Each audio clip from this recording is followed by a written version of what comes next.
Well,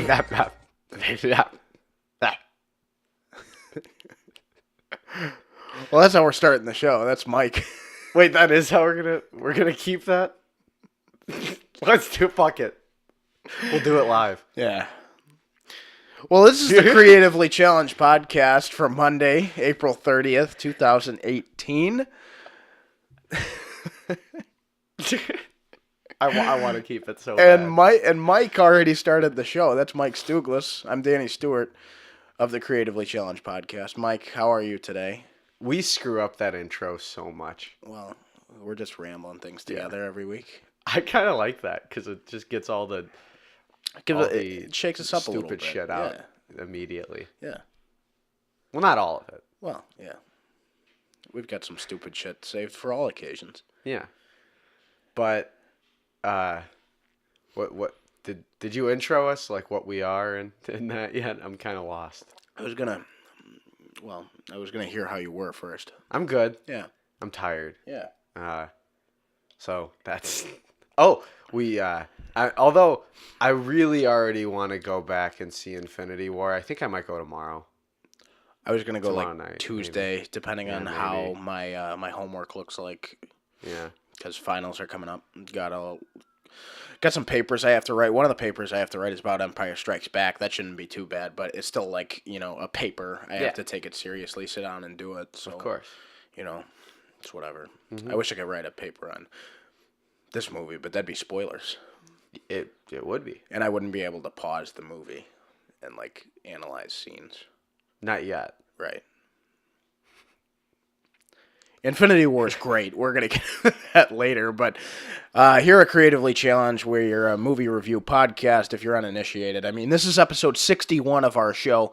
If you're new, welcome. If you're not, we're sitting here doing movie reviews and random topics at a $34 card table every week. So later in this episode, we're going to review Avengers Infinity War. We have a lot of things to say about that. I hope you listen to our last episode breaking down what has happened in the Marvel Universe before this film.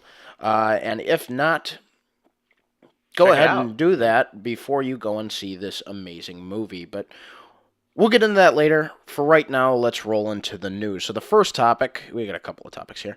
The first topic of our news today, something Marvel related, but on the other side of Marvel, the side of Marvel that still exists in another studio's company that isn't Walt Disney. We've got a Venom trailer. Now, we talked about the first teaser trailer from Venom a couple months ago, maybe a couple weeks, Something like that. Yeah. It wasn't good. Well, that one wasn't good, and to continue the trend, this one wasn't good either. This movie looks terrible. Judging by the new Venom trailer, where we get some more dialogue from Tom Hardy's Eddie Brock, a journalist in the Marvel Universe that is taken over by a symbiote, an alien species that turns him into the creature Venom. Now, in this trailer, we get to see Eddie Brock's transformation into Venom, and that's the very last shot of the trailer, and that's the best part of it. Mike, here's the thing. Tom Hardy really looks like he's shoeing it in for this one. It looks like a cash grab.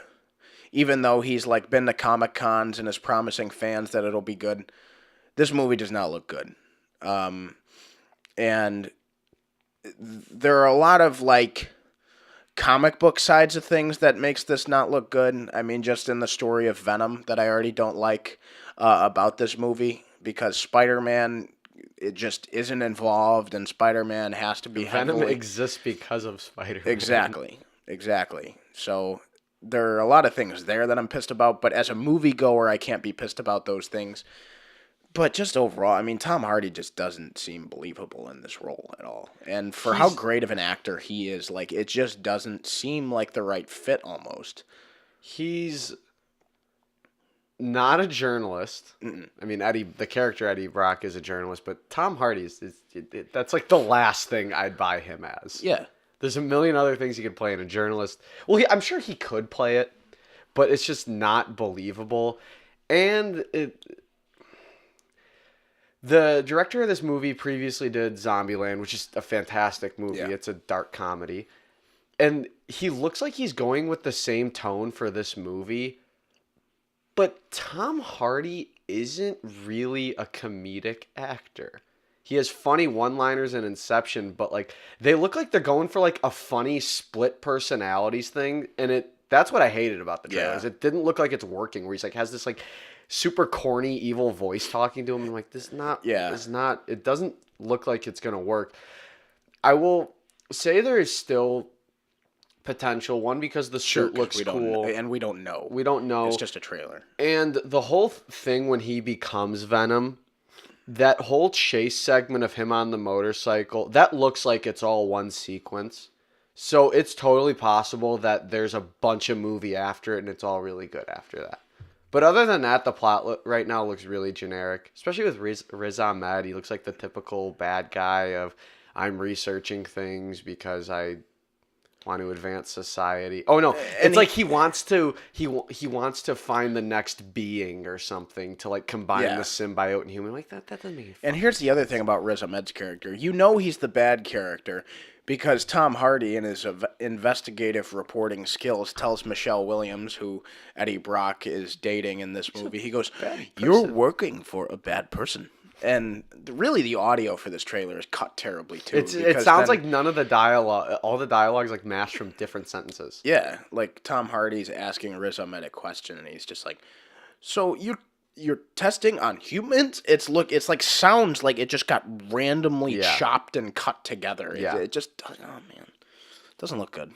No, and I keep saying this. Tom Hardy delivered one of like the best comic book villain performances ever, playing Bane. Yeah. And he could have easily been cast as, I keep saying I would have loved to see him play Doctor Doom in the MCU, or just or Bullseye, but some other type of villain, because he would just fit so well. And Venom is they're presenting him as an anti-hero in this villain, and maybe he does turn into one eventually, but right now I'm not seeing it.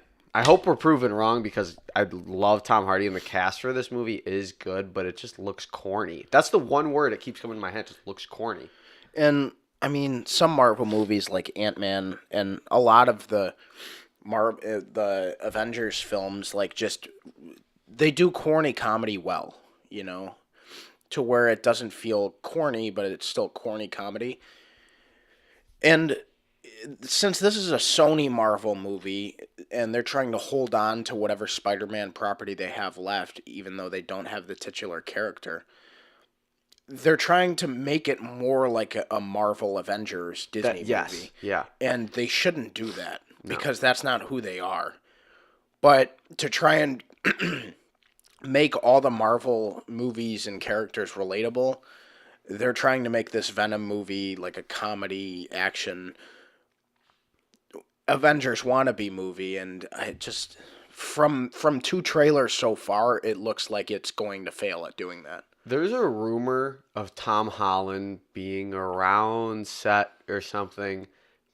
I really wonder. Let's just say this movie ends up being successful, and then I'm like all in for them transferring Tom Hardy's Venom to the MCU. Sure. Like if this movie works, then hell yeah, it could be awesome. I mean, at the beginning of the trailer, there's a truck that crashed, and it looks to be that there are webs around the truck, but closer analysis shows that those are just ropes or something. So something that I thought was webs was not, so I don't know if Spider-Man's going to be involved in this. It also takes place in San Francisco, and Spider-Man lives in New York. That's a good point. So I don't think Spider-Man's going to be involved, but who knows?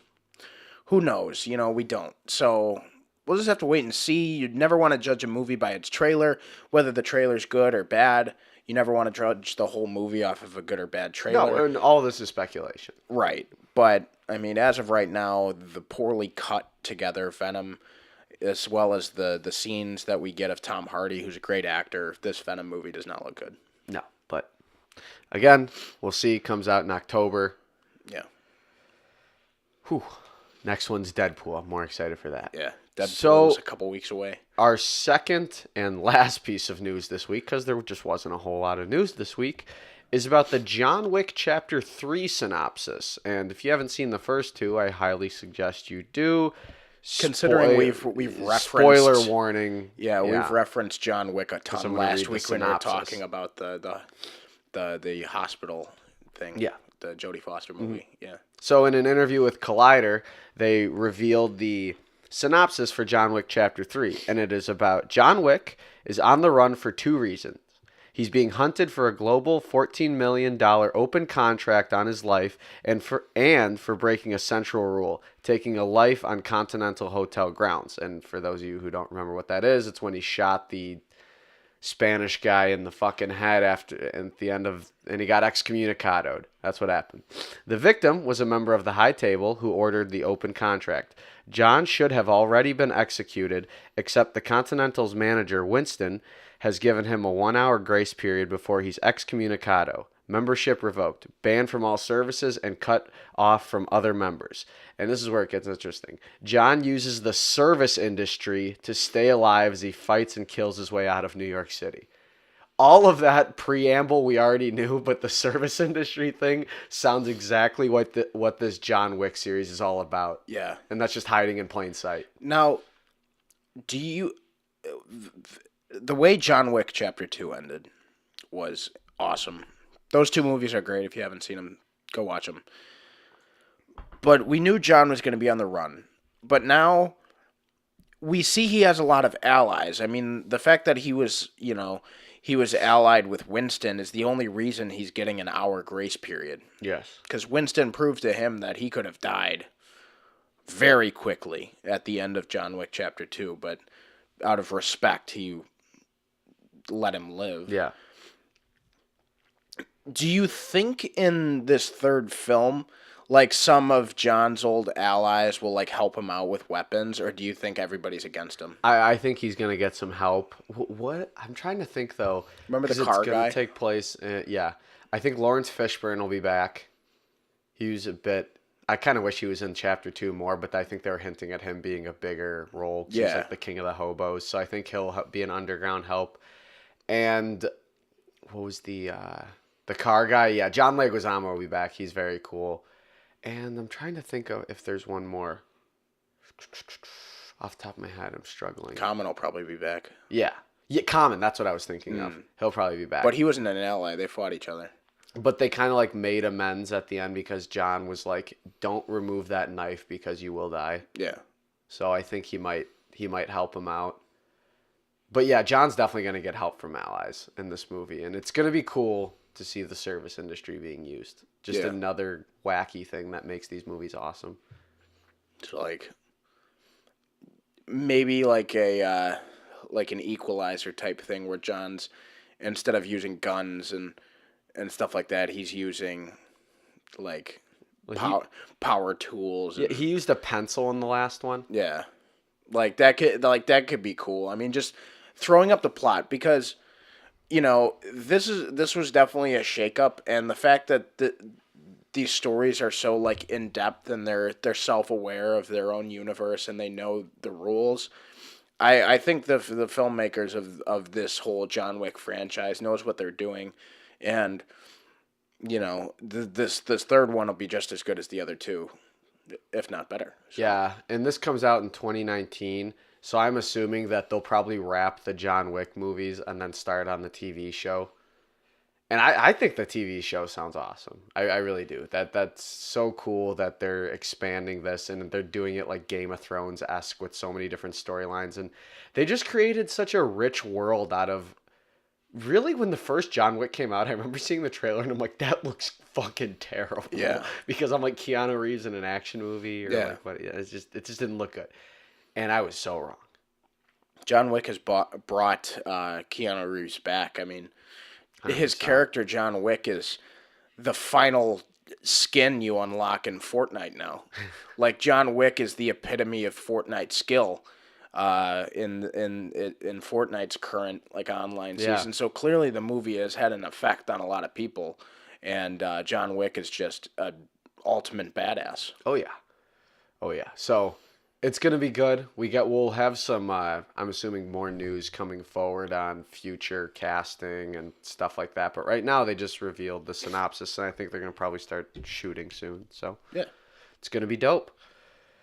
And do you want to take us into our Recurring next segment. Yeah. Yep. So that was the news. Let us know what you think about those two. If you checked out the Venom trailer, or if you have some thoughts on John Wick Chapter 3, please let us know and, comment and whatnot. But let's move into the recurring segment. These, we've recurred once again. We're doing top fives this week. We're restarting our recurring segment cycle. And since this episode, once again, we're going to have back-to-back Marvel-heavy episodes. Kind of have to. Again, we'll get into the Infinity War review after this segment. But we got to be Marvel-heavy. Jeez. So this top five we're doing is top 5 MCU characters. So either villains or heroes from the Marvel Cinematic Universe that Disney Studios and Marvel Studios put together starting 10 years ago with Iron Man in 2008. Yes. So your top 5 characters in these 10 years of Marvel Studios. My top 5 was wrapped until we saw a certain movie this weekend, and it changed. Same. But do you want me to start? Yeah. So I need honorable mentions. They're required because there's so many goddamn good MCU characters. Yeah. And it pains me to leave these characters out. Hawkeye, played by Jeremy Renner, is left out. Scarlett Johansson's Black Widow, who is rewatching Age of Ultron, the first Avengers, and Civil War, Winter Soldier, whatever. She's so fucking cool, and we know so little about her backstory. Mm-hmm. So I need to give her a shout out. T'Challa, played by Chadwick Boseman, Black Panther. He's fantastic. And my one that just missed was Thor. Mm. So they all needed shout outs. Thor, especially in this movie's dick, is ginormous. Yeah. But we'll leave that for review. My number 5 is a character who started as a villain and has now redeemed himself into somewhat of a anti-hero, or dare I say hero, is Loki, played by Tom Hiddleston.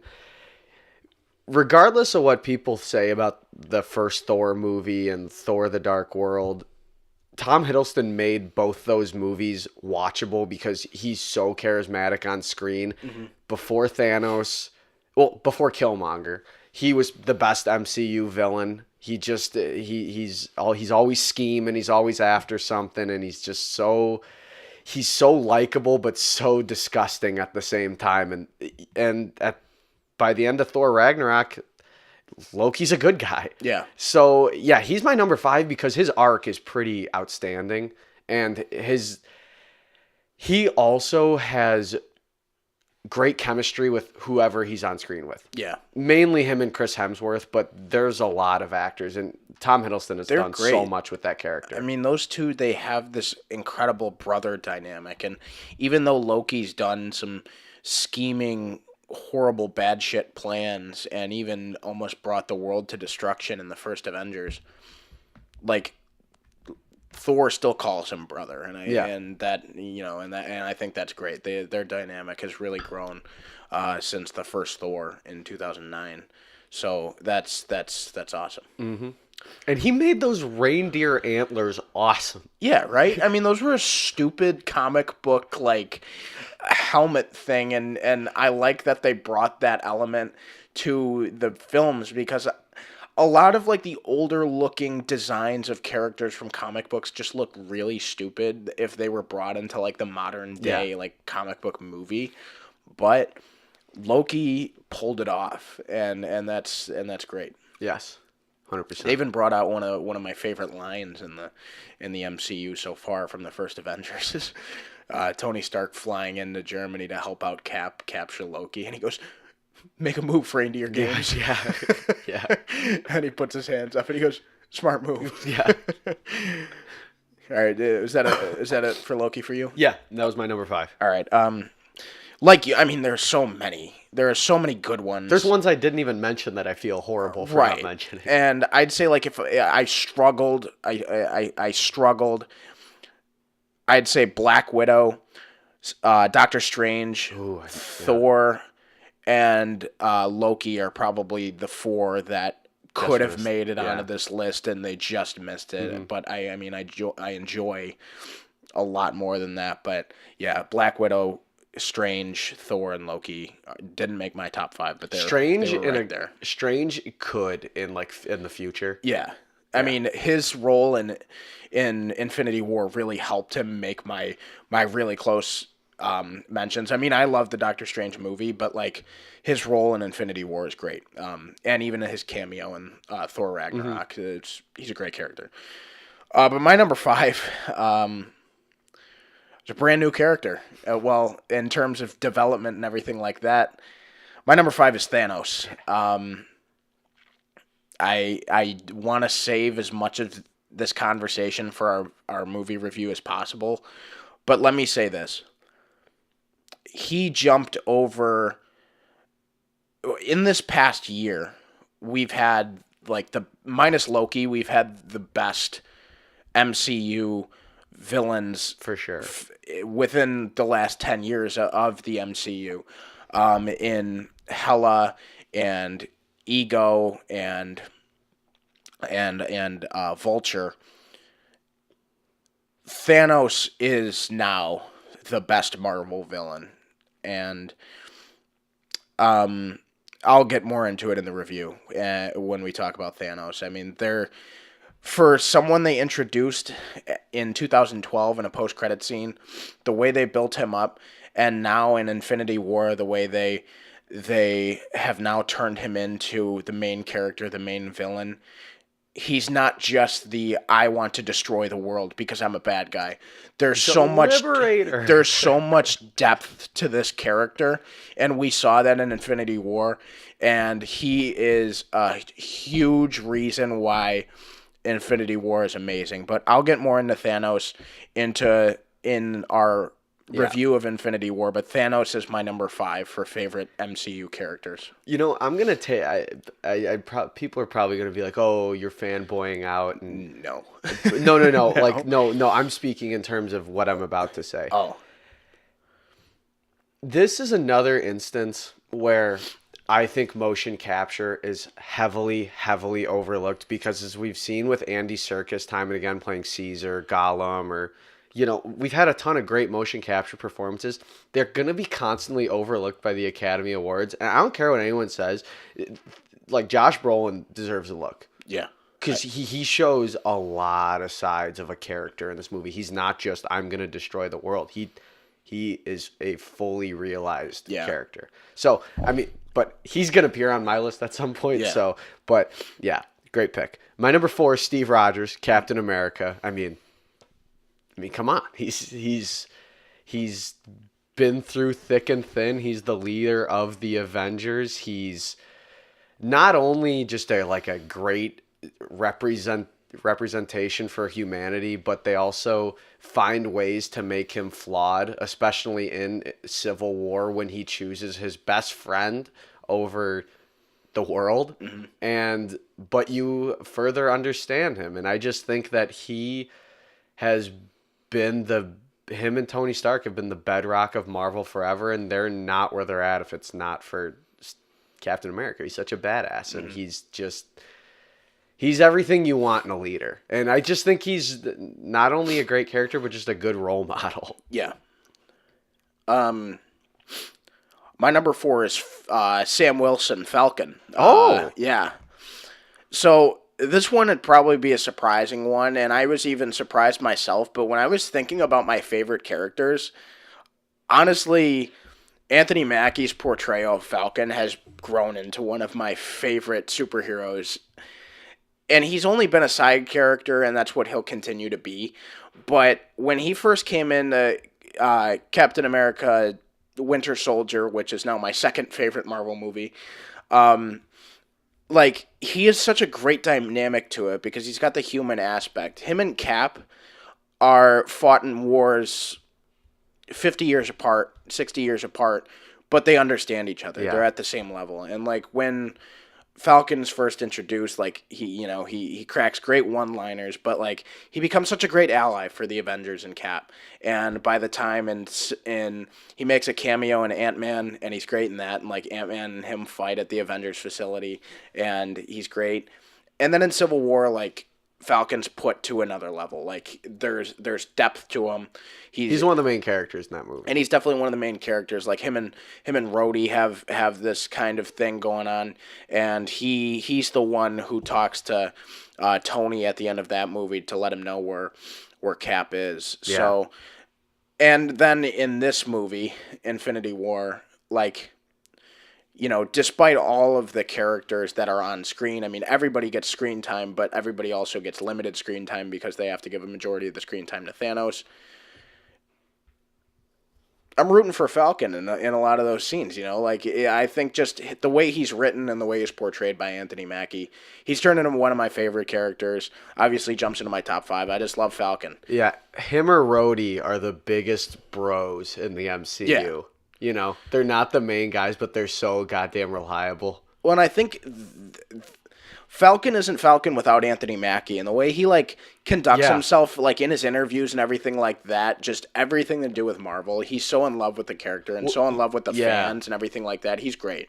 Go back to his 2014 interview on Conan when Winter Soldier was coming out, and you could just the excitement that he had with him. He's one of those guys that's just a great advocate for the MCU. I mean, he's on there and he's like, guys, I have gone my entire career with just being in movies, and when I was filming this movie, I felt like I was in something that mattered. And Conan's like, you made it. He's like, yeah, I made it. This movie's fantastic. Yeah. And he's ever since just been a big spokesperson for the MCU. And yeah, he is great. Well, and I mean, Black Panther's amazing. I mean, you can hear our review of Black Panther a couple months ago. But one of the things I saw, like after Black Panther came out and it received all of the positive reaction that it did, like people like, did we not forget that the MCU had black superheroes before T'Challa? Yeah. And like, there was a focus on like Rhodey and Falcon. And it's just like, yeah, like, I mean, T'Challa's T'Challa and Black Panther's awesome, but like Falcon and Rhodey, like, they're great too. Yeah, 100%. My number 3 is Thanos. Who's your number 5? He cut right into the middle of my list because, my God, the payoff of this character. We will leave it for the review, but not only a menacing presence, but also quite a tragic character as well. Yeah.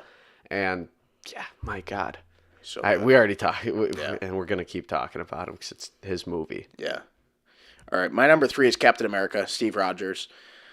He'd be my number 2 if another character wasn't introduced within the last year or so that finally got put into the Marvel universe. But Captain America is the epitome of goodness, and a lot of the Marvel characters have conflict within them. They have good and they have bad moments. Steve Rogers is constantly doing the right thing. Now, his inner conflict is, his boyhood friendship with Bucky Barnes and being Captain America, like doing the right thing. And I love that he, in some places, he hesitates to even do the right thing to save his best friend when every other time he's sacrificing himself to try and help other people.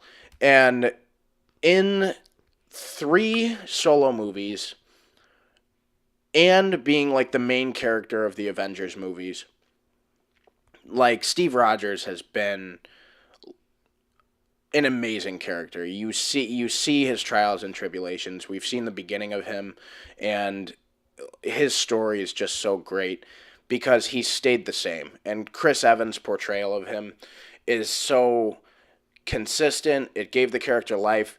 Captain America is obviously like, one of the most iconic comic book characters of all time. And Chris Evans, coming off of 2 performances as the Human Torch, Human Torch is one of my all-time favorite comic book heroes, but he's not in like this big MCU. Yeah. But Human Torch is great, and to see Chris Evans in that role was awesome. But then when they cast him as Captain America, I was worried. Well, I remember when I first saw it, I was just like, oh no, like he was already Human Torch. What are they doing? Like, how good can this guy be? And then from that first film to now, like Cap is just the man, and everything he does, like his movies get political, and he's able to stand the ground of being matching what the comic book character is supposed to be and bringing it to like modern fruition. He's just great. Love Captain America. He's in my top 3. My number 2 is Tony Stank, Iron Man. Yeah. There is no MCU if it's not for Robert Downey Jr. and Iron Man. Just whether he's in the suit or out of it, he's just so goddamn charismatic, and it's really the role of a lifetime that Robert Downey Jr.'s pulled off, and I've been saying it for a while. I really think he's gonna play this role until the MCU is gone. Yeah. I think he's gonna turn into Nick Fury and just maybe he puts the suit away one day finally, and he finally does settle down with Pepper. We don't know, but I think if that day does happen, he's still gonna be involved. He's just that vital and that important. And what you don't ever hear is people saying, I'm sick of this character, give it to somebody else, because he's great. Good. They find new ways to write banter with him and other characters and just make him so refreshing. And he's a character that will never die because of how great Robert Downey Jr. is in the role. And he's to where Cap is the leader. It's just like Iron Man brings something else out. He's the fucking wild card, man. You don't know what you don't know what he's gonna do. He's awesome. Well, I love, and he does not fuck around. He beats everybody up. No, I love that in Age of Ultron. Like they're it's like a scene. It's like Tony and Cap are in the Quinjet, and like somebody asks like, oh, who's the boss around here? And Tony goes, well, I built all of this and all of this technology. I'm the smartest person here. But he's the captain. I like the when Steve's like, take away the suit. What are you? Billionaire playboy philanthropist. And then it just goes to Black Widow, who just shrugs. And he's like, yeah, he's correct. Yeah. Yeah, he's great. And he's on my list, but he's not number 2. Number 2 for me is Spider-Man. Spider-Man is Spider-Man is one of my all-time favorite superheroes. I mean, like, my all-time favorite superhero is Batman. I mean, Batman's awesome, but he's in DC. But in terms of Marvel, I think my favorite character of all time is Spider-Man. But in terms of the MCU, I had to give him some leniency. He's only been around for a couple years now, but Tom Holland's Peter Parker is the best one. His Peter Parker as Spider-Man is the best one. People were saying he was the best one after Civil War, where he was in it for about 20 minutes. Yeah. He is amazing. Yeah. He's so good. And in those 20 minutes of Civil War, he perfectly portrayed a kid from Queens. And for Tom Holland being a British actor, to nail like a Queens, New York accent and be like Spider-Man is great. And Robert Downey Jr. always compliments this kid. Like he's so proud of what he's done. And then like the on-screen dynamic between Spider-Man and Iron Man is great. It's like father and son. And half of that is Iron Man, but the other half is Spider-Man. And every time they're on screen together, it's great. Throughout Spider-Man Homecoming, like you see Iron Man kind of be like a neglectful father in that situation, but Peter powers through. He's a great character. Spider-Man, like, there's so much history behind the character, but this new leaf, this Tom Holland performance is all-time best one in a film, unfortunately. Tobey Maguire, Andrew Garfield, but Tom Holland's perfected the comic book version of Spider-Man. Yeah. And he's great, and absolutely love him. He's the only character, too. Tony, whether he's losing an argument or not, doesn't give up. Like, he loses arguments to Spider-Man like acknowledges that he loses the Yeah. argument. He's like, "Oh, good point." Yeah. Like that doesn't happen with anybody else. Well, because the great thing, like Peter Parker's like like a super genius, and Yeah. he's just a kid. So like, it's just like, oh, that's a kid, but you got to take his thoughts into account because he's really smart, and he built the web shooters and a lot of his like technology. I mean, before Tony Stark helped him out. Like he built the Spider-Man suit and he built those web shooters and he built the webs inside of it like by himself. He's a really smart kid, and I like that Tony being like the smartest person in the world almost is like, giving Peter that credit is great. Yeah. He's phenomenal, and the only reason I didn't even mention him is because of I'm going to say lack of screen time. Yeah. But that it just comes back to there's so many great characters, but he's so fantastic. Well, and Spider-Man and I really, really, really can't get into Spider-Man and Infinity War. I mean, that's just huge spoiler territory. But in Infinity War, Tom Holland, like, his acting is incredible. Like, to further advance the Spider-Man storyline, dude, he's like a couple years older than us. He's awesome. He's great, and Spider-Man's great in Infinity War. So, yeah, Spider-Man, my number 2. So my number 1, and this does not surprise anybody if they know me, is Peter Quill's Star-Lord. I have always said that probably after Guardians 2, well, so last year, I've only needed a couple performances out of Quill because he is so similar to my all-time favorite character, which is Han Solo. I love the reckless space cowboy, and he's not Han Solo to the point where he stands by himself and you think of Ultimate Space Cowboys, you think of both of them. And this is what Peter Quill does in the first 5 minutes of meeting him in the first Guardians. He sings and dances to Come and Get Your Love, steals an Infinity Stone, kills a couple of goons, escapes in his spacecraft. Inside his spacecraft is a whore that he had sex with the night before, whom he forgot the name of. Yeah. And then Yondu calls him, and he tells Yondu to shove it. I love Peter Quill so much. Yeah, he's great. He is such a fucking degenerate. It's not even funny. And he, in Infinity War, he stood out. Mm-hmm. I mean, he's one of the people that they gave an opportunity to shine, and they gave him a lot of characterization. And he shows once again that he's flawed at a couple points throughout the movie, but I love Quill so much. And Chris Pratt is the only person who can play him. Let's back up to 2014. The Guardians of the Galaxy are such an obscure group in all of Marvel Comics. The first 5 minutes of that movie, to introduce Star-Lord the way they did, set the tone for what that film and what that team grew to be, and there was no better way to do it than with Peter Quill, portrayed by Chris Pratt, and like Guardians of the Galaxy has grown to be so big, and they played such a big role in Infinity War. I'm glad that they did, and they wouldn't have happened if it weren't for Star-Lord.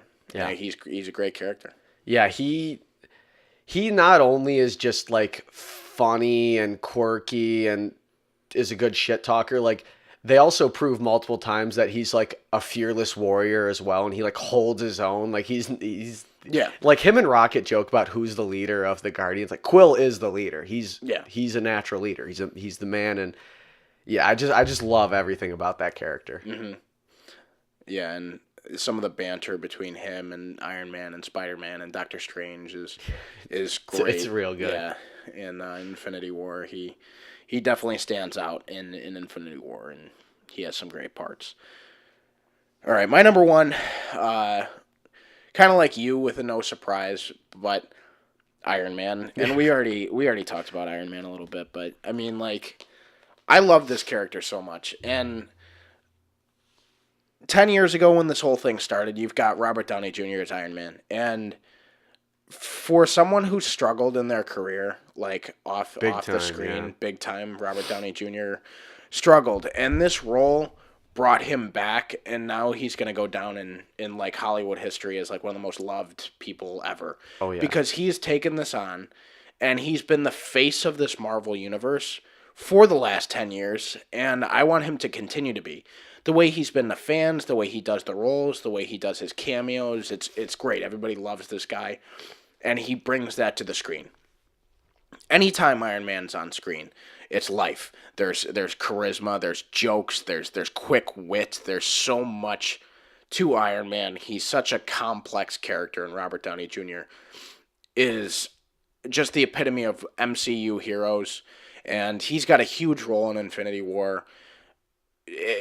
And it all started with Iron Man, and it's been a great 10 years of Tony Stark, and he, like Robert Downey Jr. I don't see anybody else ever being in an Iron Man suit. I mean, there's Rhodey in the War Machine suit, but like, just like Hugh Jackman is Wolverine, Robert Downey Jr. is Iron Man, and like, I almost like Robert Downey Jr. as Iron Man more than Hugh Jackman's Wolverine. I can get behind it. Yeah, that's a totally fair argument. He's just the face of Marvel.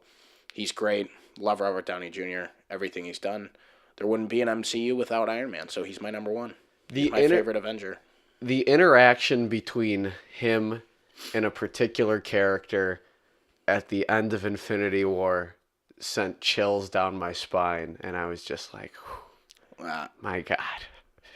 Well, just that. Just leave it at that. But I was just like, talk about two fucking powerful and ideological individuals. In the two occasions where I cried during this film, and I did shed tears for this movie, and I'll get more of it in a few minutes when we get more in depth into our review of Avengers: Infinity War. Tears were shed, and out of like a beautiful, like, just, I mean, this film was amazing, and there were tears of joy, but there were tears of sadness and everything as well. Don't want to say anything about the plot of the film, but like, they were for Iron Man, and Iron Man was great. I don't want to make it sound like, like things go bad for Iron Man. Like, things go bad for a lot of characters. Things go bad for characters in this movie, so that's not a spoiler. That's known from the trailer. Things go bad for a lot of people, and when things go bad for Iron Man, like, I just, I broke down. It was crazy to see my favorite Avenger, like, like in such a high tense moment towards the end of the film. It was crazy. Yeah, pulled my heartstrings. So we should probably move on to the review.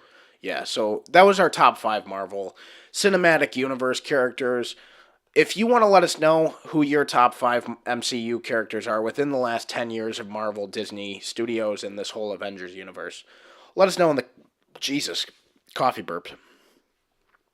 If you want to let us know who your top 5 favorite Marvel Cinematic Universe characters are, let us know in our comments on YouTube, Twitter, Facebook, and then on iTunes, you can leave us a 5-star review because we're 5-star men. You can let us know in the comments there.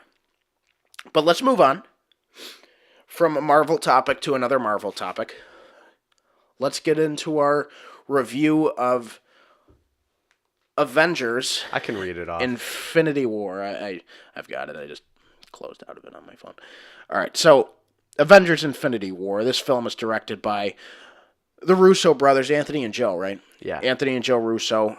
They directed, before this, Captain America: Winter Soldier and Captain America: Civil War, 2 key films in the build-up to this incredible masterpiece that is Infinity War.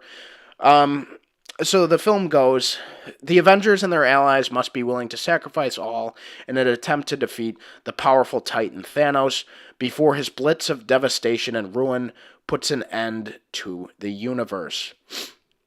This film stars Robert Downey Jr., Chris Evans, Chadwick Boseman, Tom Holland, Scarlett Johansson, Chris Hemsworth, Benedict Cumberbatch, Chris Pratt, and Josh Brolin, and many more, alongside really so many more. Let's get into the positives of this movie. Mike, what are your positives for Avengers? We've both touched upon Thanos already. I don't think we need too much more.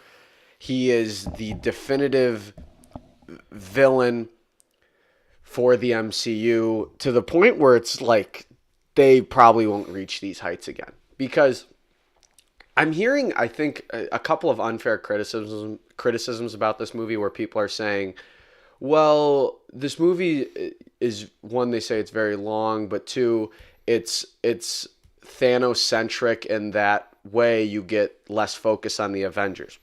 You don't need focus on the Avengers because we've already seen all of these characters before, and as long as they serve their purpose in the screen time they have, then they do their job. And I think the Russo brothers actually did that tenfold. I saw a criticism. I saw a critic write an article. I didn't read it because I didn't want to give it the time, to where the person wrote, you shouldn't have to rely on 18 movies. You shouldn't assume that everyone's seen 18 movies before this and you should give time to develop characters in this movie. I'm like, pal, every Marvel movie that has existed so far, even all 18 before this movie, you needed to know what was going on to understand the plot. If you saw Thor Ragnarok a few months ago, you needed to know what happened before that. You saw Black Panther 2 months ago, and this same critic probably gave Black Panther a perfect score and said how groundbreaking it was.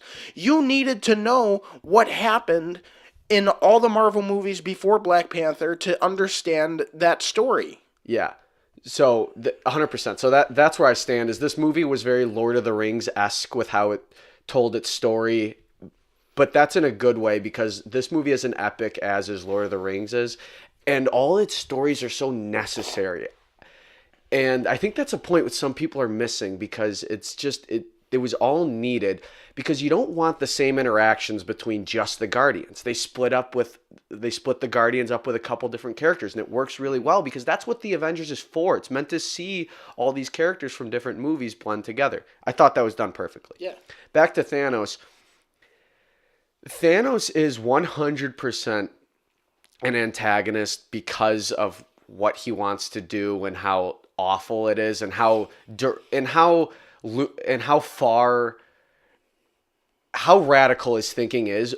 But the point is, and our friend Clint said it last night, is his thought process, it makes sense.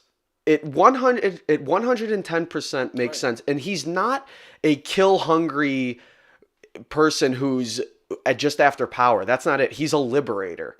And he believes in what he's doing is essential for life across the universe. He thinks what he is doing is going to save the universe. And you know what? It fucking might. That's what I found so crazy about this movie is like, he is correct. Yeah. And that's why he is such a good villain, because what he's doing is, in his mind, the right thing to do, as crazy as it is.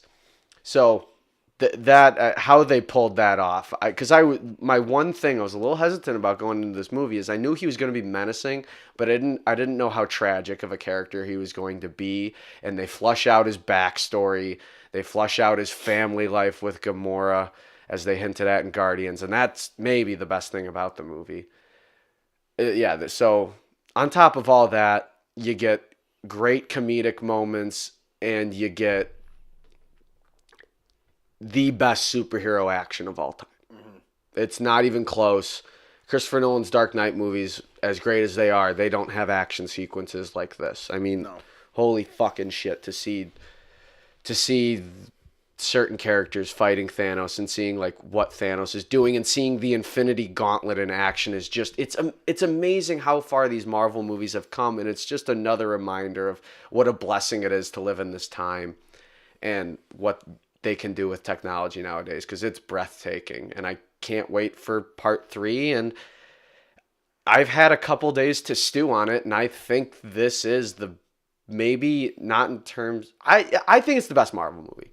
I really do. Yeah, I agree. I do, and that's not just fanboying out. I've thought about it. I've broken down all the arcs, and I personally can't find flaws with the movie because everything affected me, and I felt everything was in place necessary. So I thought this movie was pretty flawless, and I think it's the definitive MCU movie, and the Russo brothers delivered on what was almost an impossible task. Right. I mean, I have to watch this movie again, like the same amount of times that I've seen The Dark Knight. I think it's the Because best superhero movie since The Dark Knight. it's absolutely the best superhero movie since The Dark Knight. And, in a few years when I've had the chance to watch it, like a couple more times, like I might say it's better than The Dark Knight. But as of right now, The Dark Knight sitting at my top two, sitting in my top two of my personal favorite movies of all time. So this is a big deal that I'm even like throwing Avengers Infinity War into that conversation.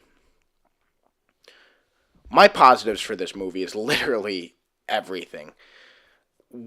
I mean, as fans, as consumers of, you know, pop culture and this whole superhero universe that has been built for 10 years, we had a lot of expectations. We had a lot of wants. We had a lot of guesses. We had a lot of, theories going into this movie.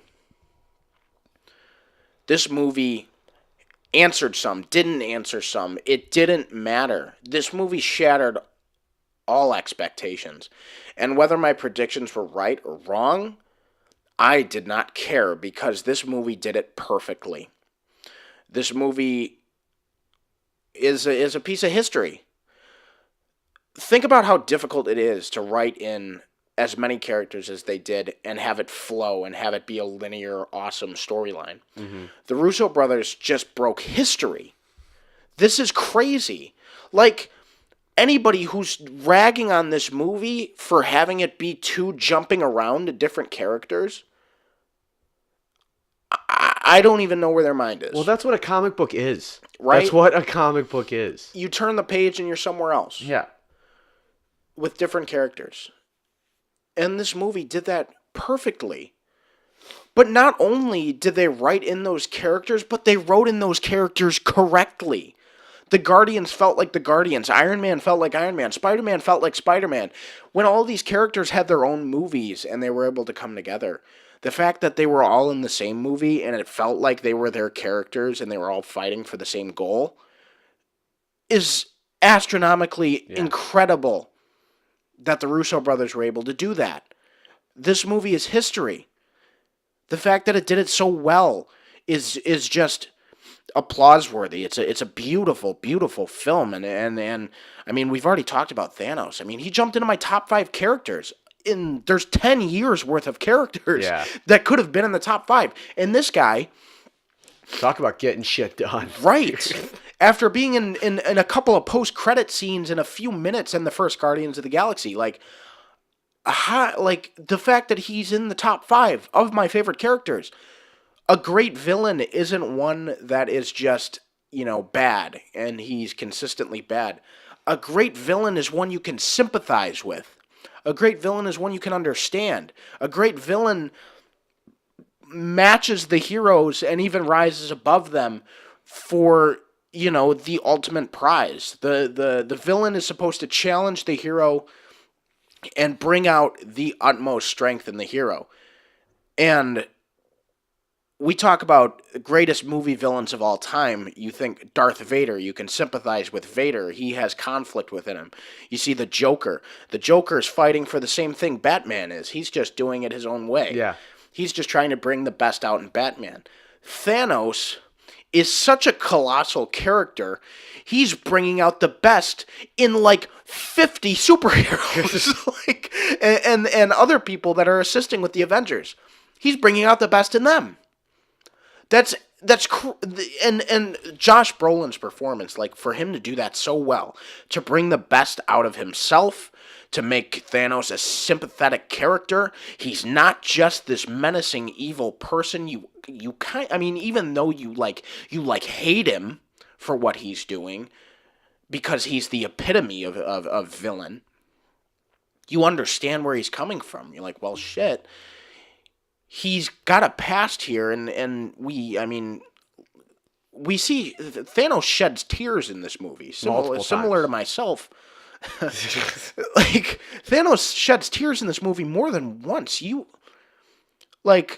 There are some great moments between him and Gamora where we see him acting as a father to her, and we knew that Gamora was like his adopted daughter from Guardians, but this movie gets into him as a character, and it's just incredible. I really just could talk for an hour about Thanos, but I can't. You have to go see the movie if you haven't already, and if you've seen the movie, I'd love to discuss with you why Thanos is so amazing. But this movie brought me to tears, Mike. It really did. I cried in the theater. The only movie that's ever done that was Toy Story 3. Yeah, it was 8 years, 9, 8 years 8 ago. years ago. 8 years ago. Like, for me to be so emotionally invested in something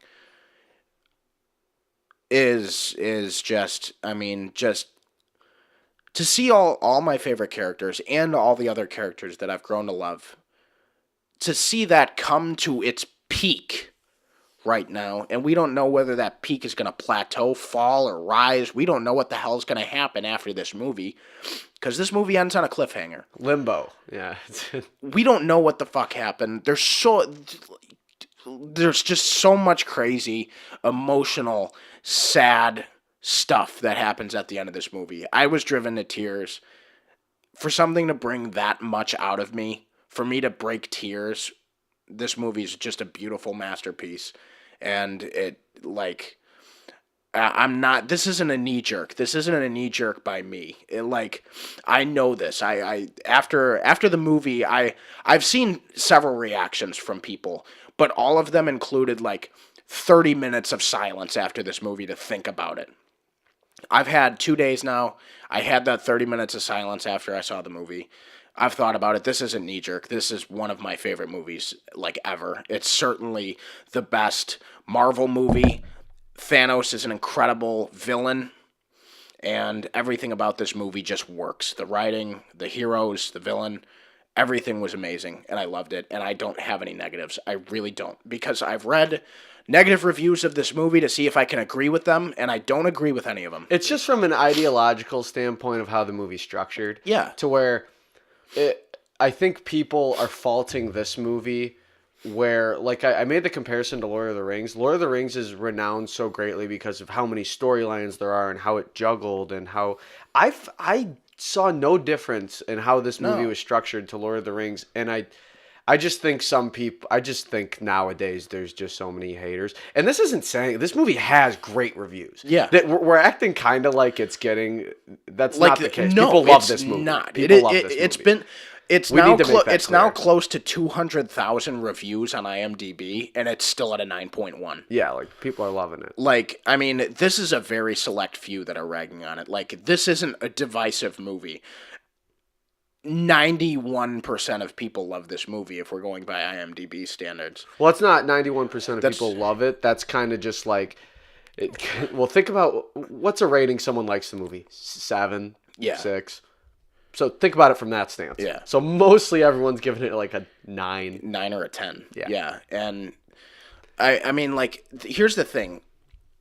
There are not a lot of people disliking this movie, but every single person that I've seen that dislikes it, They dislike it for the same reason. they dislike it for the same exact reason, which is the jumping around and the lack of development in the Avengers, even though there are 18 movies before this one that develops every single one of those characters. Yeah, and it still finds ways to develop the right ones. Right. You know, you don't need to develop Iron Man or Cap. I would even say T'Challa and Okoye in this movie. Yeah. Black Panther came out a month ago. Yeah. So, you know, they just had their movie. Yes, they're in this movie, but they're not the main characters, and that's what it's supposed to be, because the Russo brothers came out because everyone's going to Thanos needs to pay off as a villain, and then when he does pay off and he is the best Marvel villain there's People been, are complaining people that want the more Avengers. more It's like, guys, superheroes are they in it. said this is Thanos' movie. Yeah. So, and it had to be. And I'm with you. I really don't have any flaws with this movie. I wasn't going to call it my favorite Marvel movie right after I saw it, but this morning I was ready to say it was, and that was after like 3 days of seeing it. Yeah. So we're both going 5 out of 5. Yeah. This movie is a 5 out of Hands down 5 for me. Goldblums. And here's a little Easter egg for you Creatively Challenged fans. Our friend Ryan, a former host of the Creatively Challenged podcast, He's given it a 5 out of 5 Goldblums as well. You're welcome. This movie's absolutely incredible. We are giving this 5 out of 5 Goldblums.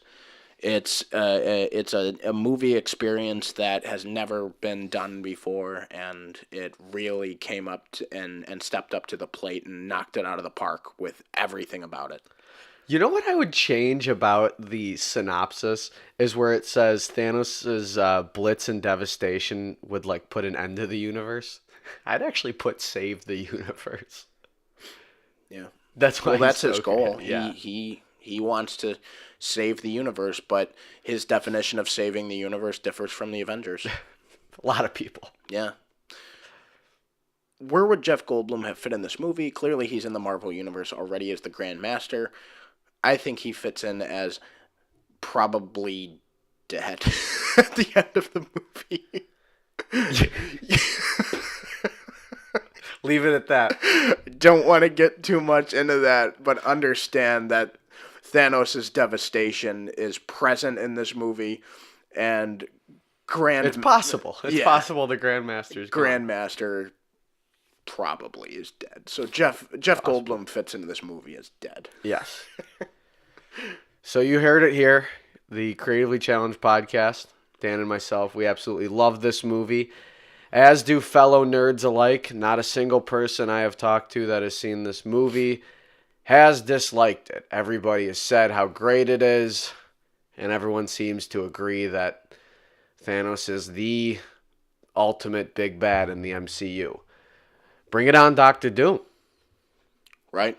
Well, you actually have more of Thanos. Well, any Marvel movie that follows this one, like Thanos is the goal. Any villain in any movie like has to be has Thanos to reach for. Yeah. An argument. I would respect someone's argument if they would still say they if they got more out of Killmonger. There's a debate there. Yeah. But yeah, I think those guys are without a doubt the two best. We can keep talking about this movie, but if we do, we'll eventually spoil something. So I think we should just stop. We haven't exhausted the conversation on Avengers because Mike and I could sit here and talk about it. But in terms of this show, our last 2 episodes have been so Avengers heavy, and we absolutely love the Infinity War, and you know there's just so much to talk about. But we don't want to spoil the movie for anybody who hasn't seen it yet. So we're going to move on. We're just going to stop talking about the Avengers. We loved the movie. It brought me to tears. Mike and I were so incredibly impressed with everything about this movie. We gave it 5 out of 5 Goldblums. Let's just leave it at that and stop talking about it because we could just talk about it forever.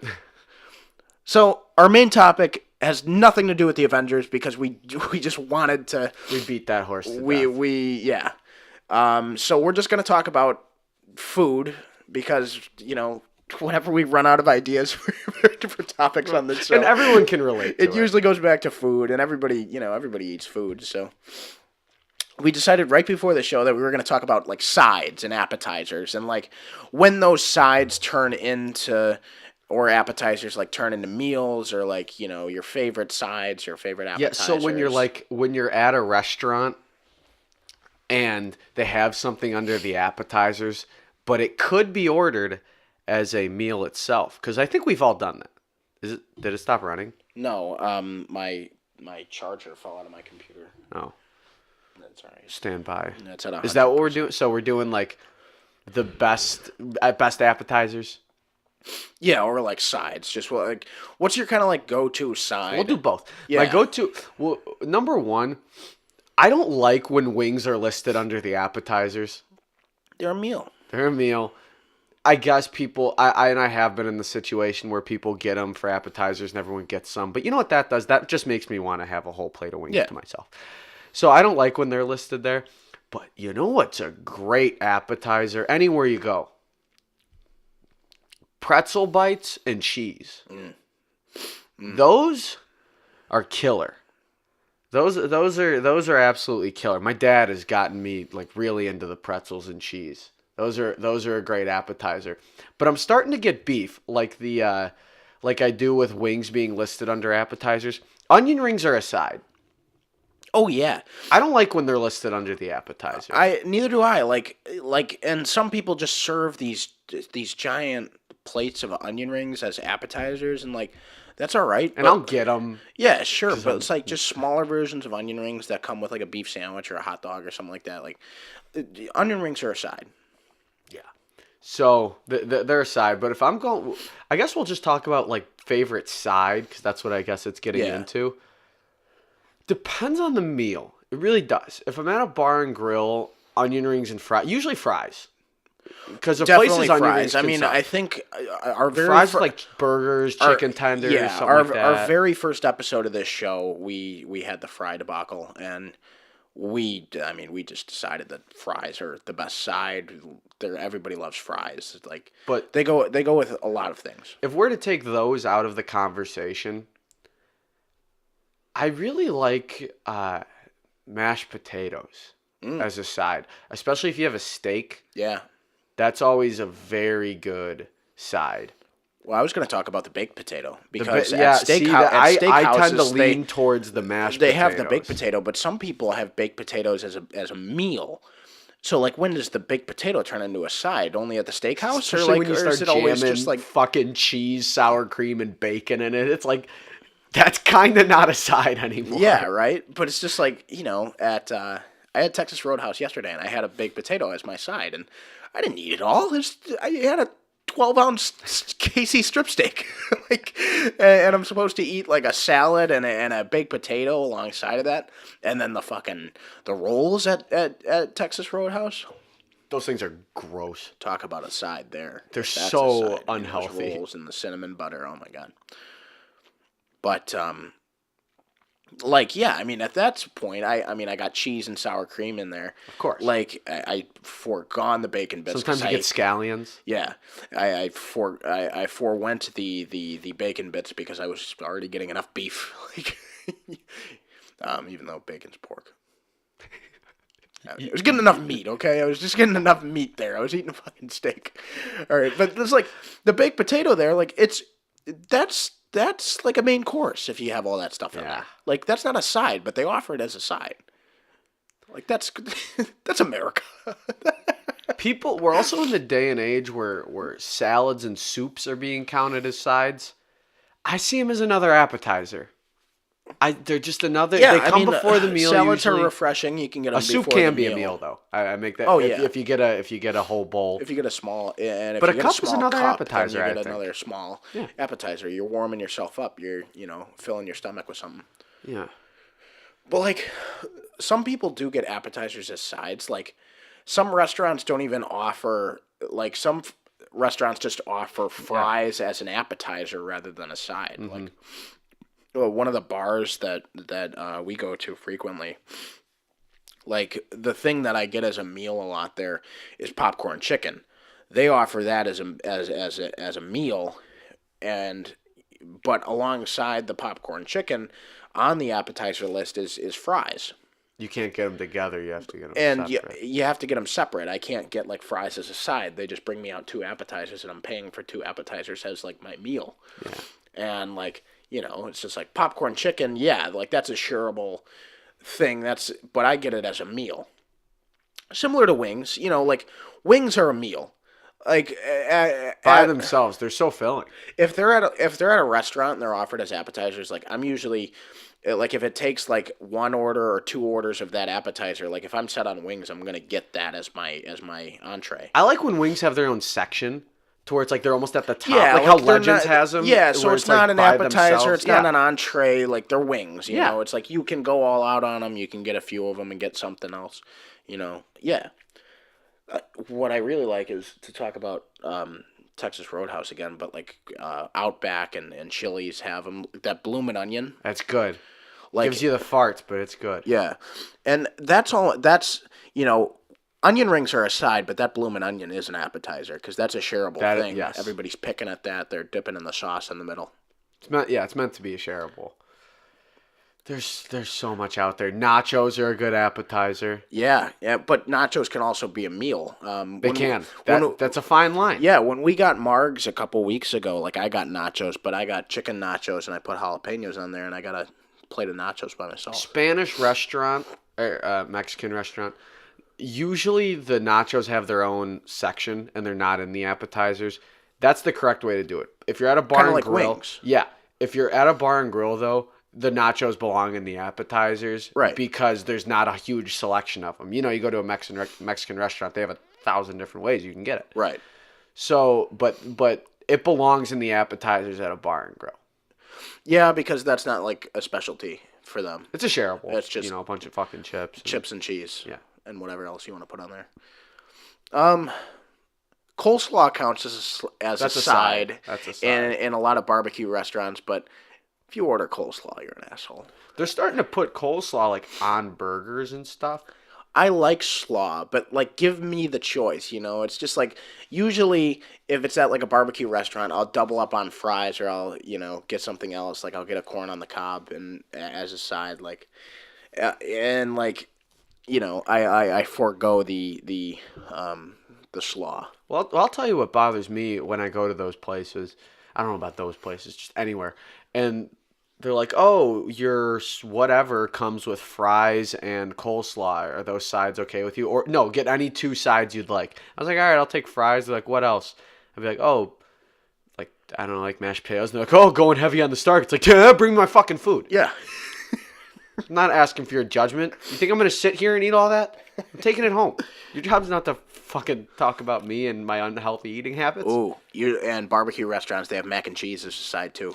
Oh, that's killer. Mac and cheese can should be treated in the soup as well. It can be a meal. It can be a meal if you have a big enough portion of mac and cheese. I had lobster mac and cheese the other night, and your dad. That's the king of mac and cheese. And your dad, Joe Stuglis, a frequent listener of this podcast. I'm gracious that he paid for my meal. He was just like, Danny, the lobster mac and cheese is listed as a small plate. You sure you don't want anything else? And I'm like, I was just like, I'll think about it, but I'll just start with the lobster mac and cheese. I didn't even finish that small bowl of lobster mac and cheese. No. It was so rich and filling. Like, I mean, there's just lobster and just sloppy, just shells and cheese in there, but it was delicious. It was really good. But I mean, just a small little bowl of lobster mac and cheese. Like, I was full. Yeah. So the mac and cheese can be certainly be an entree. I also like buffalo chicken mac and cheese, which they have at Buffalo Wild Wings. They have it other places too. Yeah, I can't say I've ever had buffalo mac and cheese. Do you get chicken in it? Yeah. They don't just put that buffalo. They just don't put buffalo sauce like in the cheese. They put chunks of chicken in there, and it's really good. That sounds good. Yeah, they also do barbecue chicken mac and cheese. That doesn't sound as good. No. To me, buffalo They're goes like better conflicting with mac. flavors. Yeah, which like cheese. It's like almost yeah. Like if you're using a sweet barbecue sauce, then like you're kind of getting out of the tanginess of the cheese, and it's kind of like conflicting. It depends on the buffalo chicken, but Buffalo Wild Wings, like when I do buffalo mac and cheese, I get the buffalo dry rub chicken, and then they put that in there, and like just so they use this like buffalo like powder of spices, and then that gets into the cheese, and it makes it way better. It's really good instead of like the wet sauce. Yeah. Now I'm fucking hungry. Yeah, I know. Let's end this podcast. I think I'm gonna get CJ's for dinner tonight because those look delicious. They deliver. Do you know what kind you're thinking? Their original sauce is pretty good. I have no idea what their menu looks like. I'll have to check it out. Oh, Texas toast is a huge side all the time at a lot of places. Ooh. Texas toast is amazing. In the South. You don't see that in Illinois. No, you don't. Hardly. Texas toast, except Raising Cane's. That place is amazing. But I think that's like Zaxby's started in the South. Maybe Kansas City. I think it did. I don't know. We gotta see if there's Texas toast is good. We gotta see if there's a Raising Cane's like near us to where it'd be closer than back at home. Like the nearest one is in Naperville. Yeah. Yeah, that was a far drive, but it was worth it because that chicken was great.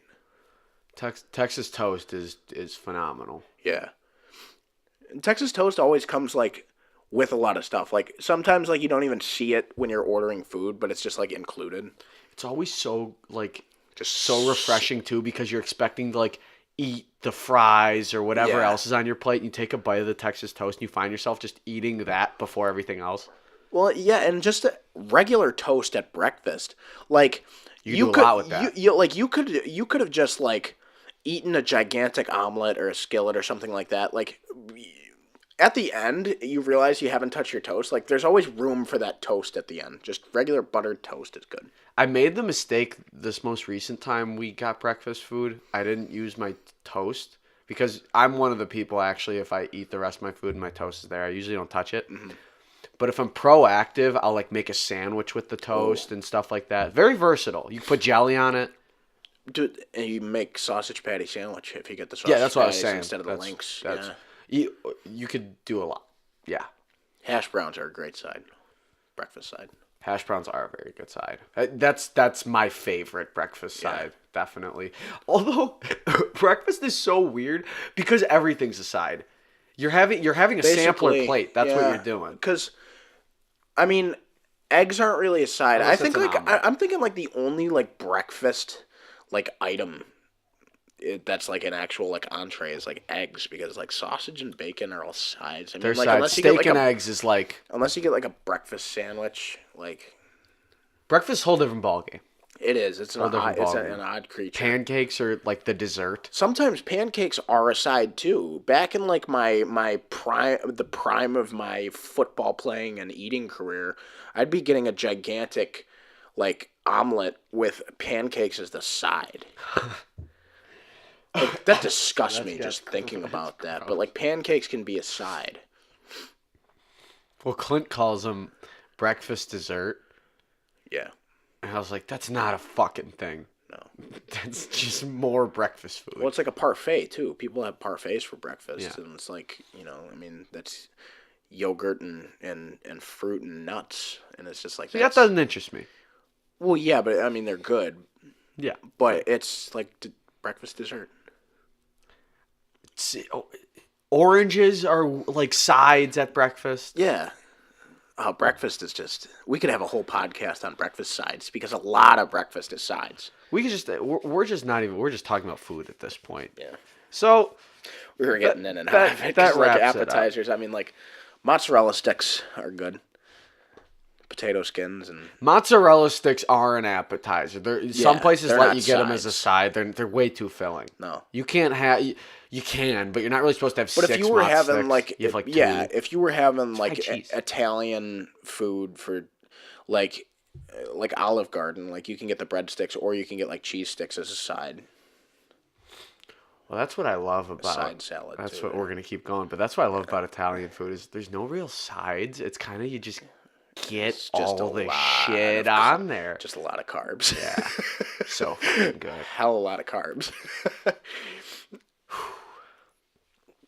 I'm getting hungry. Yeah, really this is hungry. not good. We're hungry. It's dinner time now.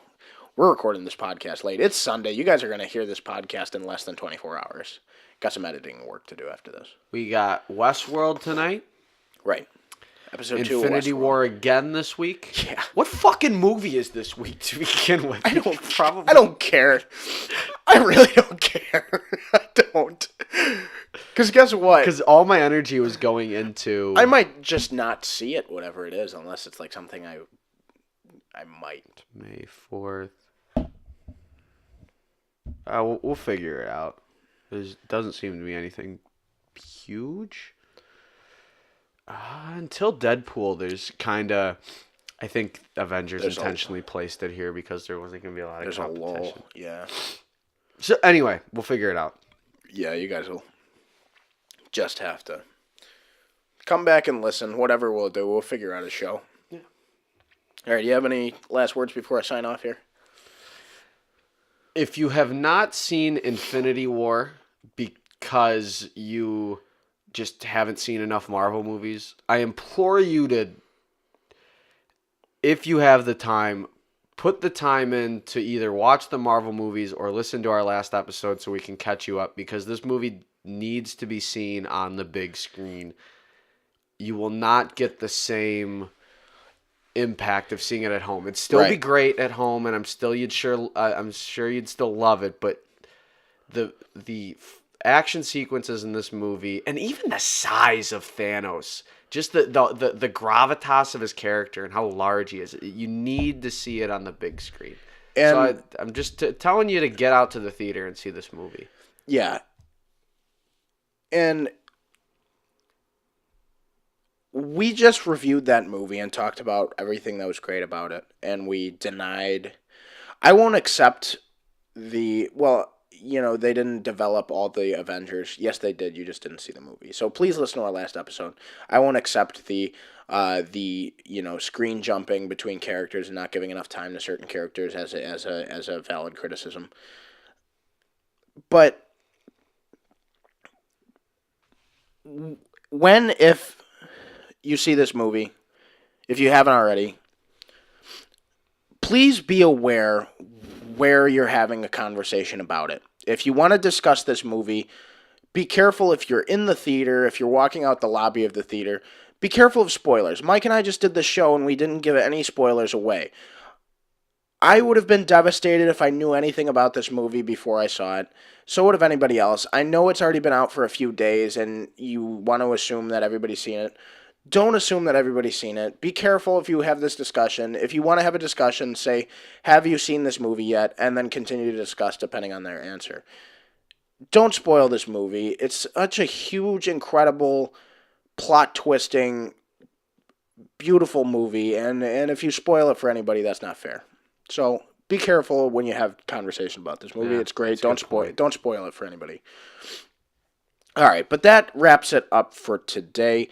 We appreciate you listening every week. It's great to get the support that we did on last week's episode, but we can continue to get that. If you want to listen to a recap of all 18 Marvel movies before Infinity War, please listen to last week's episode. And if you have already seen Infinity War, we hope you enjoyed this episode. But you can check us out on all of our social media websites. We're on Facebook. We're on Twitter. We're on SoundCloud and iTunes. You can listen to our shows there. You can also comment. You can leave reviews. Please leave us 5-star reviews. Leave us perfect reviews. Comment on those pages. Let us know why you like this show. Let us know if you liked any of the topics that we talked about today, whether it be the news topics, Infinity War. Please leave spoilers out of our Infinity War comments. And breakfast sides. No, not just breakfast sides. Just all sides and appetizers in general. Let us know what you thought about those. But until next time, we love you guys, and thank you for listening. What if God was one of us? Just a slot like one of us.